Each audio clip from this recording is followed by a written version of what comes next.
Hello అండి, welcome back to our channel. నేను మీ మల్లిక. గోధుమ పిండి మరియు బెల్లంతో హెల్తీగా ఒక్కసారి ఈ విధంగా స్నాక్స్ చేయండి. నెల రోజుల వరకు నిల్వ ఉంటాయి అండ్ టేస్ట్ కూడా చాలా బాగుంటాయండి. ఇవి చేయడం కూడా చాలా సింపుల్. ఇక లేట్ చేయకుండా ఈ హెల్తీ స్నాక్స్ని ఏ విధంగా ప్రిపేర్ చేయాలో చూసేద్దాం పదండి. దానికంటే ముందుగా నాది ఒక చిన్న రిక్వెస్ట్ అండి. మన ఛానల్ని ఫస్ట్ టైం కనుక విజిట్ చేస్తుంటే ప్లీజ్ సబ్స్క్రైబ్ మై ఛానల్. దీనికోసం ముందుగా ఒక మిక్సింగ్ బౌల్ తీసుకొని దాంట్లోకి 2 కప్పుల గోధుమ పిండి వేసుకోండి.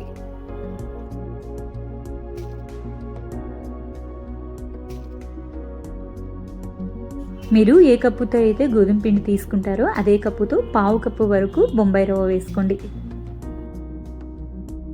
ఇందులోనే ఒక 2 టేబుల్ స్పూన్ల నూనెని బాగా మరిగించి వేసుకోండి. ఇవన్నీ కూడా ఒకసారి బాగా కలిసేటట్టు కలుపుకోండి. నూనె బాగా వేడిగా ఉంటుంది కాబట్టి ఒకసారి స్పూన్ సహాయంతో ఈ విధంగా కలుపుకోండి. ఇలా మొత్తం కలిసిన తర్వాత చేతితో బాగా రబ్ చేస్తూ ఈ మిశ్రమాన్ని మొత్తాన్ని కూడా కలుపుకోవాలండి. చూస్తున్నారు కదా, ఈ విధంగా చేతితో బాగా రబ్ చేసుకుంటూ కలుపుకోండి.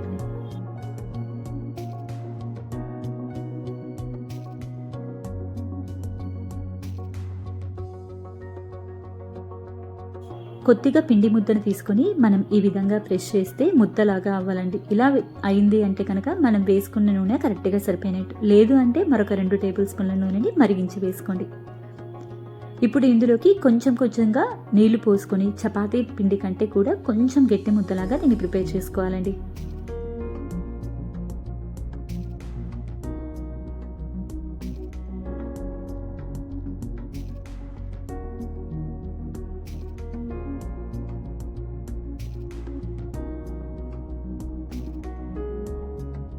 పిండిని ఈ విధంగా కొంచెం గట్టిగా అయితే కలుపుకోవాలండి. ఇలా కలుపుకున్న పిండిని నానాల్సిన అవసరం ఏం లేదండి. ఇప్పుడు దీన్ని చపాతీ కర్ర సహాయంతో కొంచెం మందంగా చపాతీలాగా రోల్ చేసుకుందామండి. వీడియోలో చూపిస్తున్న విధంగా పొడి పిండి వేయకుండానే ఈ విధంగా రోల్ చేసుకోవచ్చండి. మనం ఆల్రెడీ పిండి కలిపేటప్పుడు కొంచెం నూనె వేసాం కదండి, ఆ నూనె అయితే సరిపోతుందన్నమాట. చూస్తున్నారు కదా, ఈ విధంగా రోల్ చేసుకోవాలండి.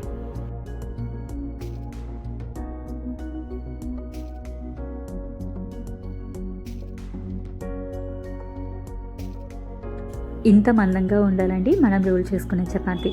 ఇప్పుడు చాక్ సహాయంతో ఈ విధంగా ఎడ్జెస్ అన్నీ కూడా కట్ చేసుకోవాలండి.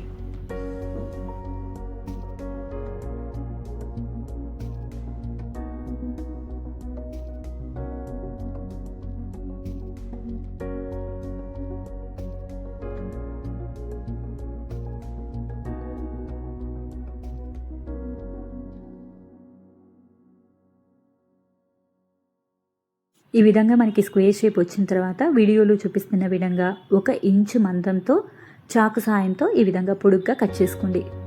ఇప్పుడు మరొకసారి అడ్డంగా కట్ చేసుకోండి. ఈ విధంగా మనకి ఈ విధంగా పొడుగు స్టిక్స్ లాగా వస్తాయండి. ఇదే విధంగా మనం ముందుగా ఎడ్జెస్ కట్ చేసుకున్నాం కదండి, ఆ పిండిని కూడా ఇదే విధంగా కట్ చేసుకోండి.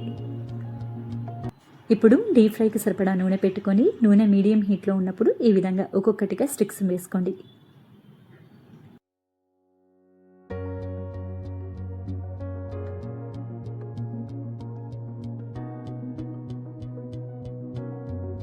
వేసిన వెంటనే కూడా వీటిని కదిలించకూడదండి. కొంచెం వేగిన తర్వాత ఈ విధంగా అటు ఇటు తిప్పుకుంటూ చక్కగా గోల్డెన్ బ్రౌన్ కలర్ వచ్చేంత వరకు వీటిని ఫ్రై చేసుకోవాలండి. స్టవ్ని మీడియం ఫ్లేమ్లోనే ఉంచుకోవాలండి, గుర్తుంచుకోండి. చూస్తున్నారు కదా, ఈ విధంగా మంచి గోల్డెన్ కలర్ అయితే రావాలండి. ఈ విధంగా ఫ్రై చేసుకుంటే మనకి ఈ స్టిక్స్ అనేవి గుల్లగా వస్తాయండి. ఇలా ఎర్రగా కాలిన తర్వాత వీటిని తీసుకొని ఒక ప్లేట్లోకి వేసుకుందాం. ఇదే విధంగా అన్నిటినీ కూడా ఫ్రై చేసుకొని ప్లేట్లోకి వేసుకోండి. మరోవైపు స్టవ్ వెలిగించుకొని బాండీ పెట్టుకొని దాంట్లోకి 1.5 కప్పు బెల్లం వేసుకోండి. మనం తీసుకున్న క్వాంటిటీకి 1.5 కప్పు బెల్లం అయితే కరెక్ట్గా సరిపోతుందండి. దీంట్లోకి ఒక 1/2 కప్పు అన్ని నీళ్లు పోసుకొని ఈ బెల్లాన్ని పూర్తిగా కరిగించండి. ఈ బెల్లం కరిగి మనకి ముదురు పాకం అనేది రావాలండి. అప్పటి వరకు కూడా దీన్ని మరిగించుకోవాలండి. చూస్తున్నారు కదండి, మనకి ఈ విధంగా పాకం అయితే రావాలండి. తీగ పాకం కంటే కూడా కొంచెం ఎక్కువ పాకం వచ్చి కొంచెం పెద్ద తీగలాగా ఫామ్ అవ్వాలండి. ఇలా వస్తే సరిపోతుంది. ఇప్పుడు స్టవ్ని లో ఫ్లేమ్లోనే పెట్టుకొని ఒక 1/2 టేబుల్ స్పూన్ అంతా ఇలాచీ పౌడర్ వేసుకోండి. అలాగే ఇందులోకి 1 టేబుల్ స్పూన్ నెయ్యి కూడా వేసుకోండి. స్టవ్ని లో ఫ్లేమ్లోనే ఉంచుకోవాలండి, గుర్తుంచుకోండి. ఇందులోకి మనం ముందుగా ఫ్రై చేసి పెట్టుకున్న గోధుమ పిండి స్టిక్స్ని కూడా వేసుకుందామండి. ఈ పాకం మొత్తం కూడా దీనికి బాగా పట్టేలాగా స్టవ్ని లో టు మీడియం ఫ్లేమ్లో పెట్టుకొని కలుపుకోవాలండి ఒక 2 నిమిషాల పాటు. 2 నిమిషాలకి ఈ పాకం కొద్ది కొద్దిగా ఈ స్టిక్స్ మొత్తానికి కూడా పడుతుందండి. ఈ విధంగా పాకం మొత్తం పట్టిన తర్వాత స్టవ్ ఆఫ్ చేసుకుని ఒక 2 నిమిషాలు ఆగిన తర్వాత ప్లేట్లో ఈ విధంగా స్ప్రెడ్ చేసుకోండి.